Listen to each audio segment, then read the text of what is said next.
It's a beautiful day in the neighborhood. A beautiful day in the neighborhood. It's gentrified. Oh, it's gentrified. You took out Pookie, Ray, and Shanae Nay Nay and took them out to the suburbs. And here's what I got to say. Take them things back. We don't want them in our neighborhood.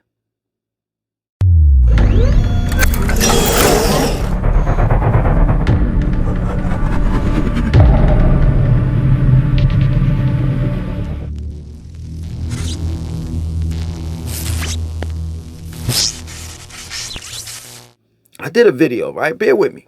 I did a video yesterday, right? And I was talking about Charlotte and how Charlotte has been gentrified, right? And there was a couple of comments in the comment section. And, out of those comments, there were some people that were saying, we're glad that Charlotte has been gentrified, because people come in, those people, they come in, they come into the hoods and they clean it up and they put up the Trader Joe's, the Whole Foods, the EB Games, the McAllister's, what is that, Sub Deli Bakery, whatever, restaurant or whatever, and they just make it beautiful. You understand? And I was just sitting there and I was just reading the comments and I'm like, wow, that's crazy. So let me ask you a question. Since you like, gentrification, right? You like, a neighborhood or what they consider the hood, right? To be cleaned up. Where do you think these people are going to go? Straight up. Like, you never thought about that, right? Like, once a neighborhood has been gentrified, those people that, that were living in dilapidated houses, and living in the projects, and it was crime infested, they were shooting at each other, they have little to no education and all the rest of that stuff. Where do you think that those people are going to go? I'm going to wait on the answer. You want me to play the Jeopardy thing, the music in the background? Okay. Doom doom doom doom doom doom doom doom doom doom. Time's up. Doom doom doom doom doom doom doom. Okay. Oh, they're gonna come to your neighborhood. That's what happens. See, y'all all, want this whole gentrification thing to go down. You want to beautify, your city. But you can't clean up the mess that your city has designed. I'm going to say it again. You can't clean up the mess that your city designed. They designed it to be that way. And every couple odd years, they play musical chairs with us. So, now they want to go back into the inner cities and they want to take over the downtown area. They want to make it more accessible, like to, party and club and go to bars and all the rest of that stuff. Charlotte is good for that. You know what I mean? Carolina Panthers Stadium is down there. Charlotte Hornets is down there. The minor baseball team is down there. Walking distance to everything. South End, you can catch the light rail, all of that stuff. Or you could just walk across the bridge. They want to make it more accessible for them. So they don't have to, get in their car and drive from, Still Creek, Ballantyne and all those areas. And they could live, work and party and all in one place.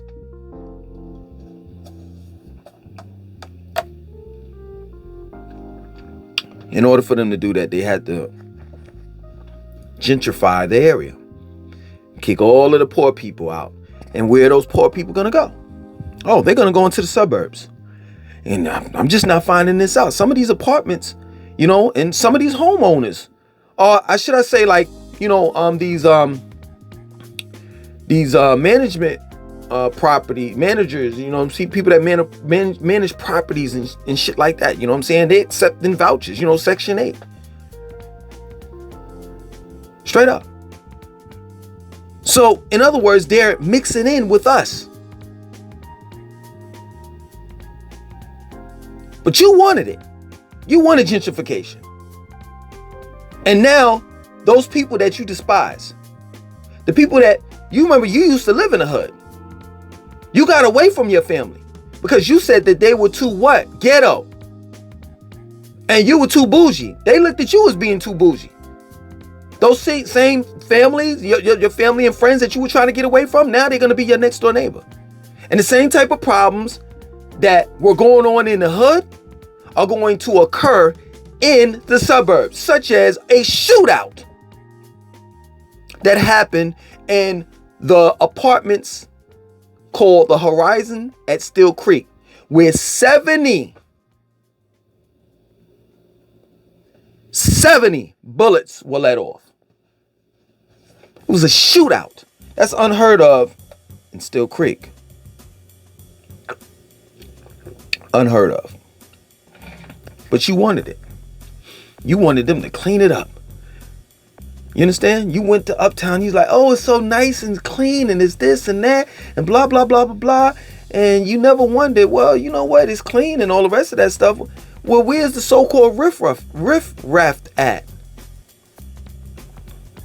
I say so-called because those people that you call niggas are nothing but a product of their own environment that they didn't really create. Like, I don't want to go conscious community on you or nothing like that, but you know, the projects was a project.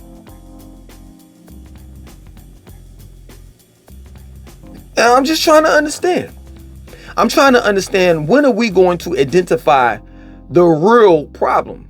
And it's not the niggas. It's not the ones that's in the inner city. They're going through their own thing. Just like we are. You know, they got a middle class version of gentrification, right? Oh, you didn't? Oh, okay, I'll tell you. It's called eminent domain. And in eminent domain, I'll give you an example. 485, I know you just moved here, so, you know, for the Charlotteans, you all know this. 485 used to be a big ass horseshoe. It was shaped like the letter U, right? And then they topped it off. They extended it and they made it full circle, right? This happened about 4 years ago.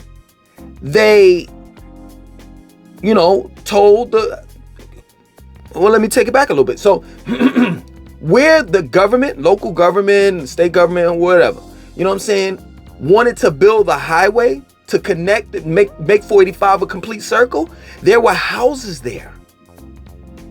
And guess what? Those people were compensated, meaning they were bought out.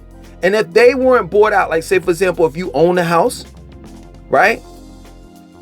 And you said, hey, I don't want to sell my land.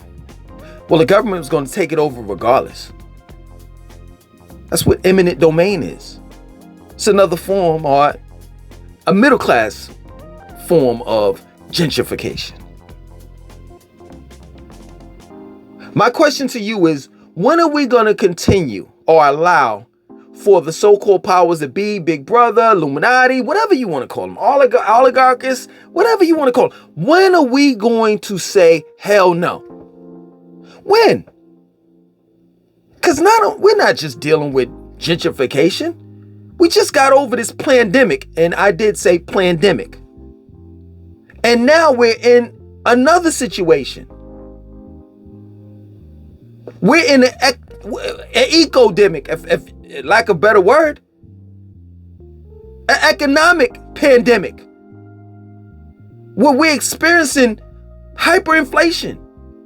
I went to the gas station one day. The gas prices with $3 and the gas price was $3 and excuse me, 85 cents if I'm not mistaken. Next day I went, $4.19. The day after that, $4.29. The day after that, $4.69. Bread, water, food, necessities, things that we need have gone up. Rent is going up. The price of houses have gone up. Everything is going up. So we just got out of the pandemic only to step into an ecodemic, an economic pandemic. And I'm telling you, this is just my opinion. This is how I feel. But I really truly believe that we're in this ecodemic because it ain't they're trying to get their money back. They're going to get their money back. All that child care act thing that we was getting $300 a month for back last year, all of the stimulus checks that we had, they getting that money back. Plain and simple. Y'all talking about gas prices, right? All is relevant. All is relevant. Gentrification, all is relevant. Y'all talking about gas prices, right? And they got the nerve, those jackasses and elephants that sit on Capitol Hill, they got the nerve to say, oh, well, you know, Ukraine. Let me explain something to you. Do your research. I don't think you all read. You know, America produces its own oil. Like in Texas, Louisiana, they get oil from Canada. The Middle East, they get it from everywhere.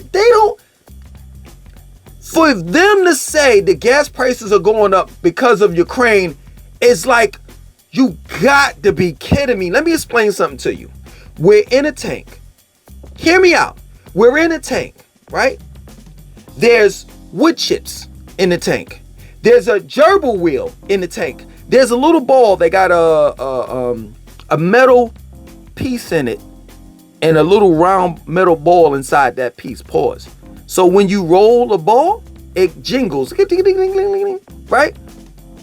Listen, stop for a minute. All you gerbils out there, stop. Let's stop for a minute. Put your face up to that tank and look outside and see the bigger picture. That they are running game on us. I'm telling you to get out of that gerbil wheel. Out of that gerbil wheel that you keep on running. When they tell you to work harder, go to work harder. Get out of that. Stop for a minute. Pause. And pay attention to what's really going on. Straight up. They got 18 oil fields in Louisiana. And you telling me that gas prices have to go up and we're producing oil. The United States produces oil. And we have oil reserves. And you telling me that the price of gas has to go up. Okay. Ote.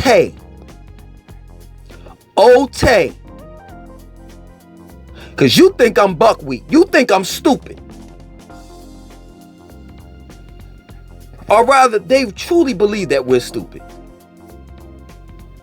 That's real talk, man. When are we going to stand up for what's right? We keep on allowing these jackasses and elephants to control and run our lives. Year after year after year after year. Straight up. We vote the elephant in and he fucks us over. Then we say, you know what? Damn, I ain't gonna vote for the elephant anymore. If y'all don't understand what I'm saying, then I'm not gonna tell you. You just gonna have to figure out what the fuck I'm saying. I'm not gonna vote for the elephant anymore. Nah.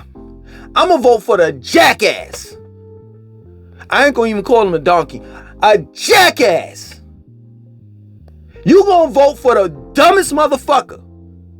The dumbest, I give it away. Party. I'm gonna vote the jackass in. And then this motherfucker fucks us over. Sleeping. On the job. Old as shit. Too old.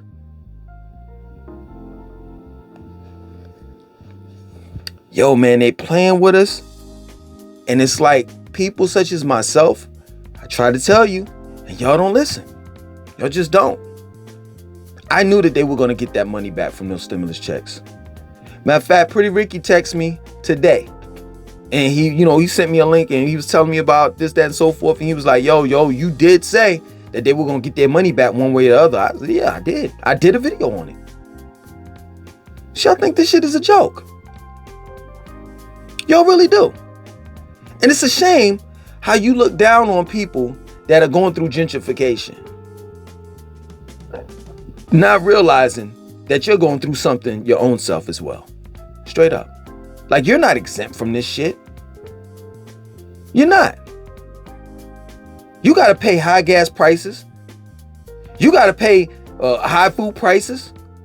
Everything is going up. Everything. And then also on top of that, it's crazy, yo. Like, that's straight real. Like, I ain't trying to be funny and make this. I'm not making none of this shit up. It's just real. Yo, I'm gonna tell you straight up. We've been schooled on gentrification ever since the early 90s when Boys in the Hood came out. You remember Trey?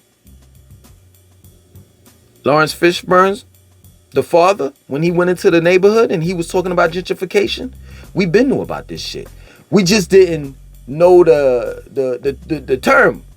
But I've seen, excuse me, black middle class communities ruined based off of gentrification. Straight up, that's my word.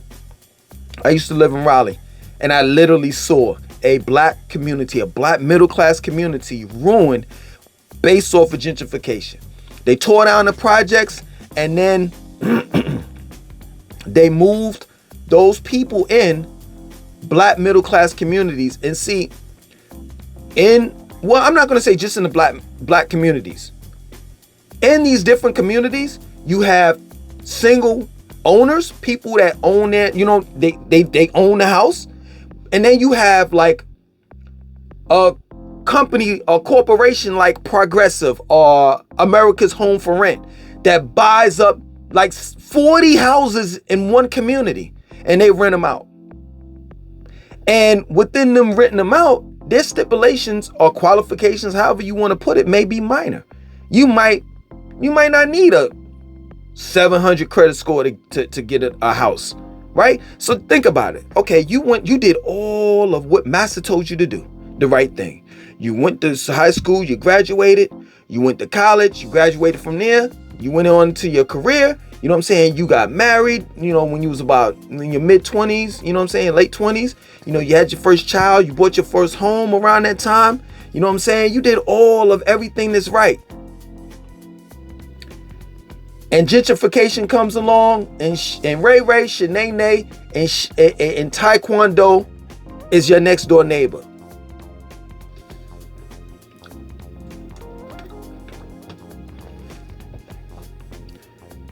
Because he got that house from, let's say, for example, I don't know this to be a fact, but let's just say Progressive, the rental company or whatever. He got that from them. He got accepted with a 500 credit score and a voucher. He got Section 8. So their rent is like $200 because the Section 8 is going to pay the $900 or $1,200 that to add on to his $200 for the whole rent. So now this man, Shanae, Ray, Taekwondo, they could fucking bring anybody they want to bring into the house. You understand? They don't have to go to work. $200 a month, that is nothing. Why you gotta bust your ass every day. And you know what happens? A couple of Taekwondos and Ray Rays and Shanae's come into the community, and it depletes the value of your house.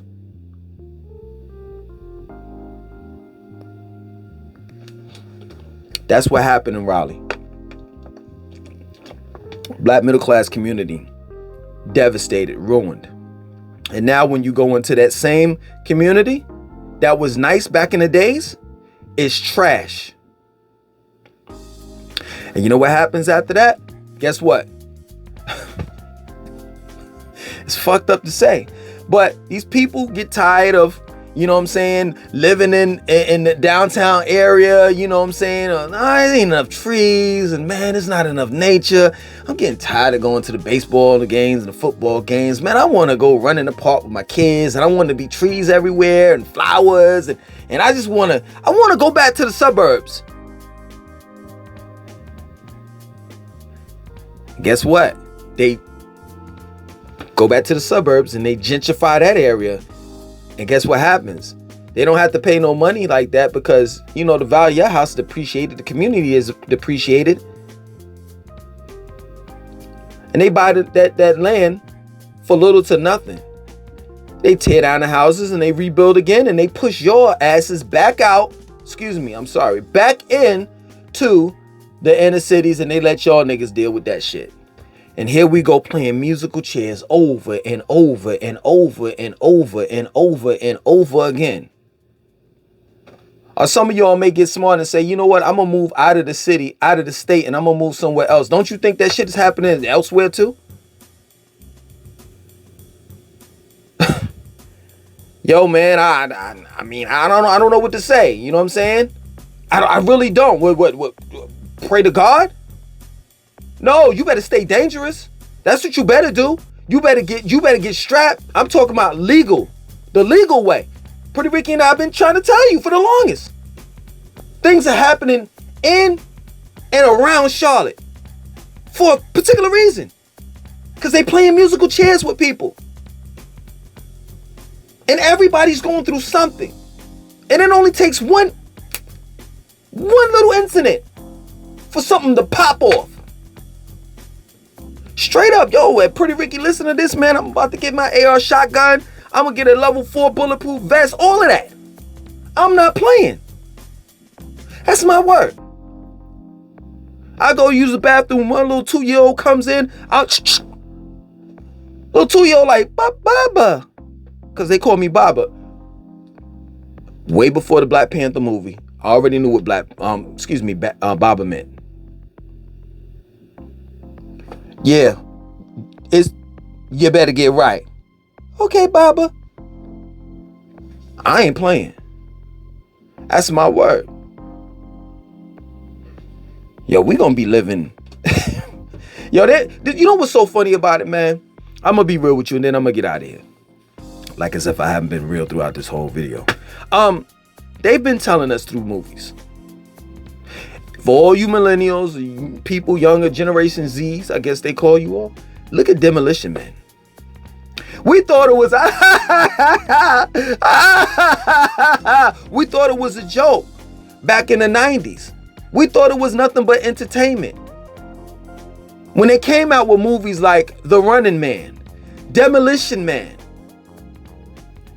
we thought it was funny. That would never happen. And slowly but surely, it's happening. It really is.